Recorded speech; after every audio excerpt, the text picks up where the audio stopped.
Next second മൊഡ്യൂളിൽ first പാർട്ടാണ് trial balance. അപ്പോൾ എങ്ങനെയാണ് ട്രയൽ ബാലൻസ് ചെയ്യുന്നത് നോക്കാം. What is the meaning of trial balance? Trial balance is a statement prepared with the balances or total of debits and credits of all the accounts in the ledger to test the arithmetical accuracy of ledger accounts. അപ്പോൾ എന്താണ് ഈ trial balance എന്ന് ചോദിച്ചാൽ, ഇപ്പോൾ നമ്മൾ ആദ്യം എന്ത് ചെയ്യുന്നു, ഒരു സ്ഥാപനത്തിന് നടക്കുന്ന ട്രാൻസാക്ഷൻസിനെ നമ്മൾ ജേർണലിലേക്ക് എഴുതുകയാണ് ഫസ്റ്റ് ചെയ്യുന്നത്. ആ ജേർണലിൽ നിന്ന് നമ്മൾ ലെഡ്ജറിലേക്ക് പോസ്റ്റ് ചെയ്ത് ഓരോ ലെഡ്ജറിൻ്റെയും ബാലൻസ് കണ്ടുപിടിക്കുന്നു. ക്യാഷ് എത്ര ബാലൻസ് വരുന്നു, സെയിൽസ് എത്ര ബാലൻസ് വരുന്നു, ഇങ്ങനെ എല്ലാ അക്കൗണ്ടുകളുടെയും ഡെബിറ്റും ക്രെഡിറ്റും നമ്മൾ ഈ ലെഡ്ജറിൻ്റെ ഓരോ ബാലൻസ് നോക്കും, ഡെബിറ്റ് ആണോ ക്രെഡിറ്റ് ആണോ, ആ ബാലൻസുകളെല്ലാം കൂടി ചേർത്ത് നമ്മളൊരു സ്റ്റേറ്റ്മെൻറ്റ് തയ്യാറാക്കുന്നു. ആ സ്റ്റേറ്റ്മെൻറ്റ് എന്തിനു വേണ്ടിയിട്ടാണ് തയ്യാറാക്കുന്നത്? നമ്മൾ ചെയ്തതിൽ എന്തെങ്കിലും അരിത്തമെറ്റിക്കൽ ആക്യുറസി ടെസ്റ്റ് ചെയ്യാൻ. മാത്തമാറ്റിക്കലി നമ്മളിപ്പോൾ 1000 എന്ന് എഴുതേണ്ടടുത്ത് 100 എഴുതിയിട്ടുണ്ടെങ്കിൽ നമ്മൾ ട്രയൽ ബാലൻസിൽ അത് നമുക്ക് കണ്ടെത്താൻ സാധിക്കും. അപ്പോൾ എന്തെങ്കിലും അരിത്തമെറ്റിക്കലി ആക്യുറസി, ഇത് മാത്തമാറ്റിക്കലി എന്തെങ്കിലും ഇൻകറക്റ്റ്നെസ് വന്നിട്ടുണ്ടെങ്കിൽ ആ അരിത്തമെറ്റിക്കലി ആക്യുറസി ചെക്ക് ചെയ്യുന്നതിന് വേണ്ടി എല്ലാ ലെഡ്ജറിൻ്റെയും ഡെബിറ്റും ക്രെഡിറ്റും ബാലൻസുകൾ ചേർത്ത് തയ്യാറാക്കുന്ന ഒരു സ്റ്റേറ്റ്മെൻറ്റാണ് ട്രയൽ ബാലൻസ്. അപ്പോൾ trial balance is a statement of all debits and credit balances of ledger and it is prepared to check the arithmetical accuracy of accounts. അപ്പോൾ അതാണ് trial balance. Then next trial ബാലൻസിൻ്റെ format നമുക്ക് നോക്കാം. Trial ബാലൻസിൻ്റെ format ഇതാണ്. First column എന്താണോ account അത് എഴുതുക, then ledger folio debit credit. ഇനി ക്യാപിറ്റലിന് എപ്പോഴും ഏത് ബാലൻസ് ആയിരിക്കും? ക്രെഡിറ്റ് ബാലൻസ് ആയിരിക്കും.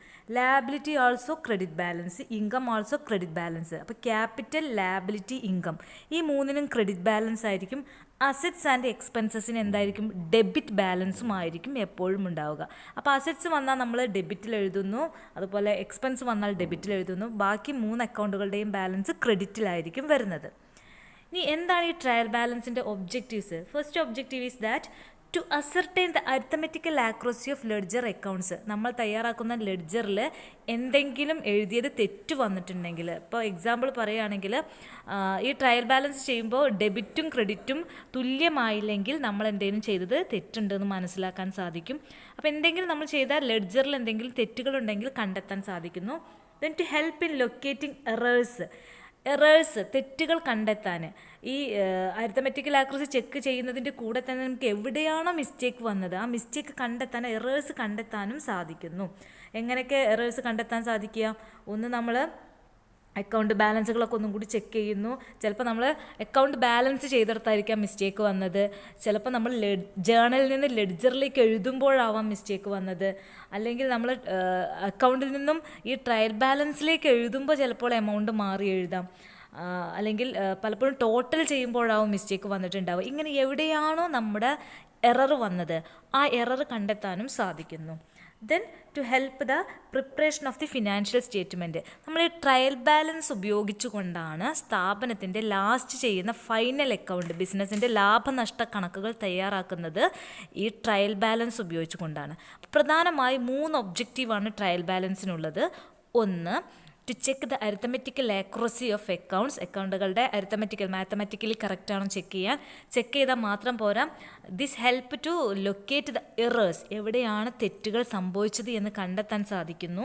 And it help the preparation of the financial statement, നമ്മുടെ ബിസിനസ്സിൻ്റെ ലാഭനഷ്ട കണക്കുകൾ അല്ലെങ്കിൽ അവസാനത്തെ balance sheet, profit and loss ഒക്കെ തുടങ്ങിയ ഫിനാൻഷ്യൽ സ്റ്റേറ്റ്മെൻറ്റുകൾ തയ്യാറാക്കാനും സഹായിക്കുന്നു.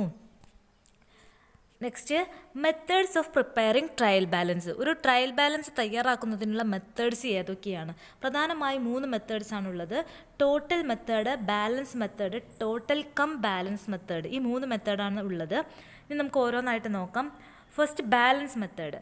This is the most widely used method in practice. ഏറ്റവും കൂടുതൽ ഉപയോഗിക്കുന്ന മെത്തേഡാണ് balance method. Under this method, trial balance is prepared by showing the balances of all ledger accounts and then totaling the debit and credit columns to assure their accuracy. ഈ മെത്തേഡിൽ എന്താ ചെയ്യുന്നത്? എങ്ങനെയാണ് trial balance തയ്യാറാക്കുന്നത്?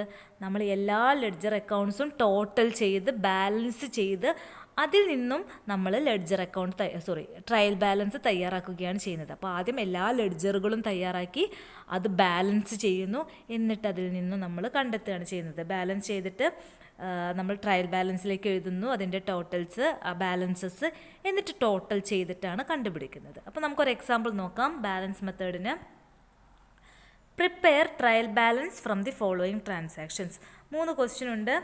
Ajin started business with rupees 50,000, open a bank account 10,000, purchased furniture 20,000, purchased goods for 8,000. First നമ്മളിതിൻ്റെ journal തയ്യാറാക്കുക. Journal എല്ലാവർക്കും ചെയ്യാൻ അറിയുന്നതാണ്. Ajin started business with cash എന്ന് പറയുമ്പോൾ എന്താണ്? Cash account debtor to capital. അപ്പോൾ ഒന്നാമത്തെ ട്രാൻസാക്ഷൻ എഴുതുക. ജേണൽ മുമ്പ് പഠിപ്പിച്ചിട്ടുണ്ട്. അപ്പോൾ അതുപോലെ 3ൻ്റെ എല്ലാ ജേണലും തയ്യാറാക്കുക. ഓപ്പൺ എ ബാങ്ക് അക്കൗണ്ട് എന്ന് പറയുമ്പോൾ bank account debtor to cash account. Purchased furniture എന്ന് പറയുമ്പോൾ furniture account debtor to cash account. Purchased goods എന്ന് പറയുമ്പോൾ purchase account debtor to cash. അപ്പോൾ ഈ 4 ലെഡ്ജറും ജേണൽ തയ്യാറാക്കുന്നു.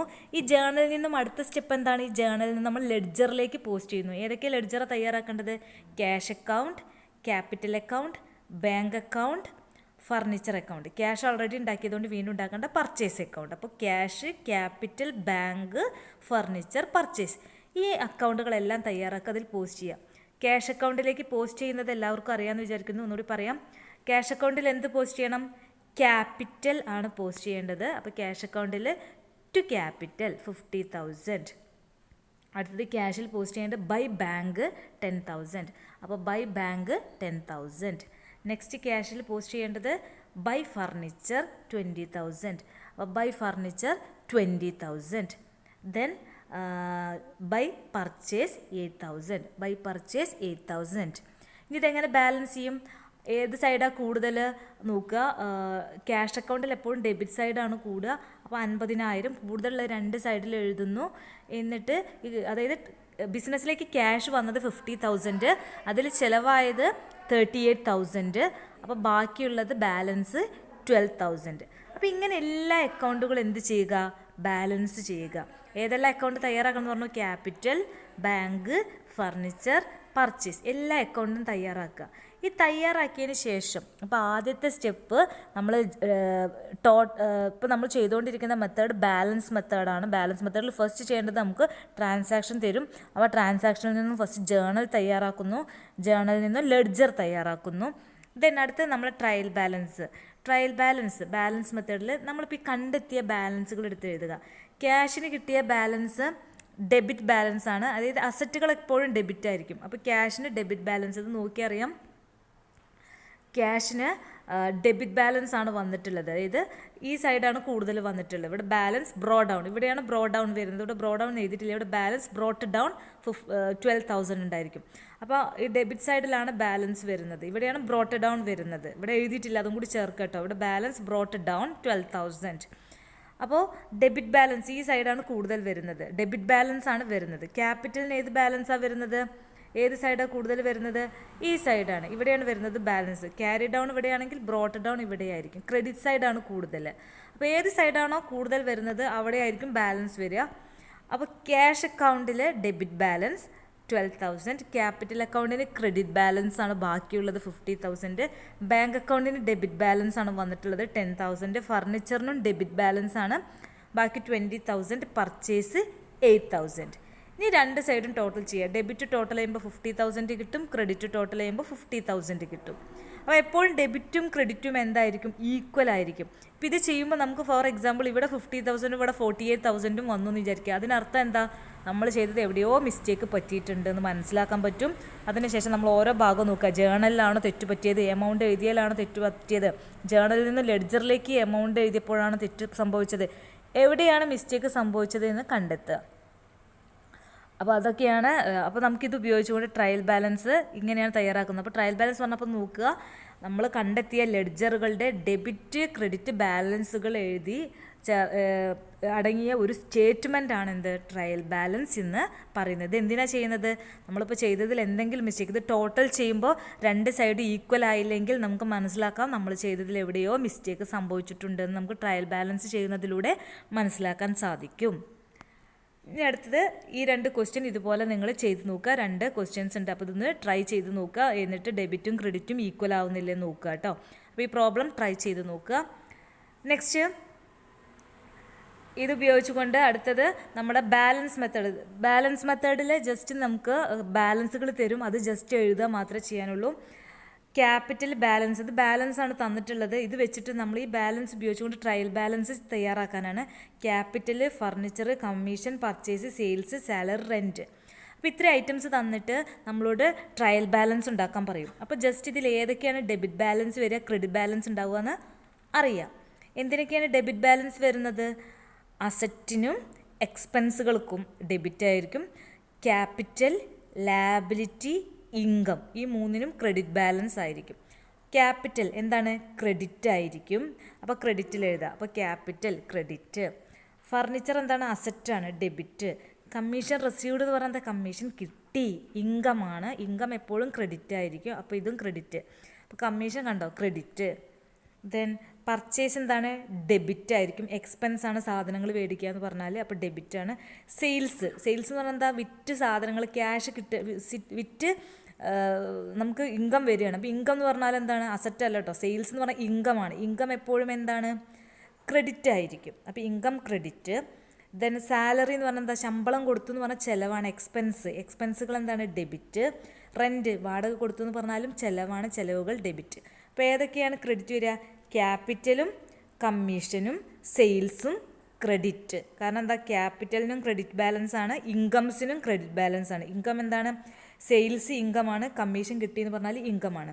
അപ്പോൾ ക്യാപിറ്റൽ, കമ്മീഷൻ, സെയിൽസ് ഇൻകമാണ്, അതുകൊണ്ട് ഇത് ക്രെഡിറ്റ്. ഫർണിച്ചർ എന്ന് പറഞ്ഞാൽ അസറ്റാണ്, പർച്ചേസ് എക്സ്പെൻസ് ആണ്, സാലറി എക്സ്പെൻസ് ആണ്, റെൻറ്റ് എക്സ്പെൻസ് ആണ്. അപ്പോൾ അസറ്റുകൾക്കും എക്സ്പെൻസുകൾക്കും എന്താണ്? ഡെബിറ്റുമാണ്. അപ്പോൾ അത് നമ്മൾ നോക്കിയിട്ട് ഡെബിറ്റിലാണോ ക്രെഡിറ്റിലാണോ എഴുതുക. 2 സൈഡും ടോട്ടൽ ചെയ്യുക. അപ്പോൾ 2 സൈഡും 1 lakh കിട്ടി. അപ്പോൾ 2 സൈഡും 1 lakh കിട്ടിയതുകൊണ്ട് നമുക്ക് എന്ത് മനസ്സിലാക്കാം? ഇത് കറക്റ്റാണ്. അപ്പോൾ ഇങ്ങനെയാണിത് ചെയ്യുന്നത്. അപ്പോൾ അടുത്ത് ഇത് നിങ്ങളിതുപോലെ ചെയ്ത് നോക്കുക. ഇതൊരു ഹോംവർക്കായിട്ട് ചെയ്ത് നോക്കുക. എന്നിട്ട് ആൻസർ കറക്റ്റാണെന്ന് ചെക്ക് ചെയ്ത് നോക്കുക. ഇതിൻ്റെ ആൻസർ ഇവിടെ തന്നെ ഉണ്ട്. ഇതുപോലെ തന്നെ എന്ത് ചെയ്യുക? ഓരോന്ന് ഐറ്റംസും നോക്കുക. ഓരോന്ന് അസറ്റാണോ, ലാബിലിറ്റി ആണോ, ഇൻകം ആണോ, എക്സ്പെൻസ് ആണോ നോക്കിയിട്ട് പഠിച്ചു വയ്ക്കുക. ഇത്രയേ ഉള്ളൂ. ക്യാപിറ്റൽ ഇൻകം ക്രെഡിറ്റ് ആയിരിക്കും. എക്സ്പെൻസ് അതുപോലെ തന്നെ അസറ്റ് എന്തായിരിക്കും? ഡെബിറ്റുമായിരിക്കും. അപ്പോൾ എപ്പോഴും ഓർക്കുക, ക്യാപിറ്റൽ എപ്പോഴും ക്രെഡിറ്റ് ആയിരിക്കും. അതുപോലെ ഏതും ഇൻകംസ് അതുപോലെ തന്നെ ലാബിലിറ്റി കേട്ടോ. ലാബിലിറ്റി മറക്കരുത്, 3 എണ്ണം. ക്യാപിറ്റൽ, ഇൻകം, ലാബിലിറ്റി ക്രെഡിറ്റ് ആയിരിക്കും. എക്സ്പെൻസ് അസറ്റ് ഡെബിറ്റ് ആയിരിക്കും. അപ്പോൾ അത് വെച്ച് നിങ്ങൾ പഠിച്ചു വയ്ക്കുക. ഇത്രയേ ഉള്ളൂ ഇതിൽ ചെയ്യുന്നത്. ആകെ പഠിച്ചു വയ്ക്കുക എന്നുള്ളത് മാത്രമേ ഉള്ളൂ. അപ്പോൾ ട്രയൽ ബാലൻസ് എന്ന് പറഞ്ഞത്രേ ഉള്ളൂ. നമ്മൾ ആ ബാലൻസ്, നിങ്ങൾക്ക് ഇങ്ങനത്തെ പ്രോബ്ലംസാണ് ചോദിക്കാൻ സാധ്യത. ഇങ്ങനെ കുറേ ഐറ്റംസ് തരും, എന്നിട്ട് ഇത് ട്രയൽ ബാലൻസിലേക്ക് എഴുതുക. അപ്പോൾ ഒരു തെറ്റ് സംഭവിക്കാനില്ല. നിങ്ങൾക്കത് കാറ്റഗറൈസ് ചെയ്യാൻ അറിഞ്ഞാൽ മതി. അസറ്റ് ഏതാണ്, എക്സ്പെൻസ് ഏതാണ്, ഇൻകം ഏതാണെന്നുള്ളത്. Once again I repeat. Capital, രണ്ടാമത്തത് ഇൻകം, തേർഡ് വൺ ലാബിലിറ്റി. ഈ 3നും ക്രെഡിറ്റ് ബാലൻസ് ആയിരിക്കും. അസറ്റിനും എക്സ്പെൻസിനും ഡെബിറ്റ് ബാലൻസും ആയിരിക്കും. അപ്പോൾ എല്ലാവർക്കും ക്ലിയർ ആയി എന്ന് വിചാരിക്കുന്നു. അപ്പോൾ എല്ലാവരും ഇതൊക്കെ ഒന്ന് ചെയ്ത് നോക്കുക. Thank you.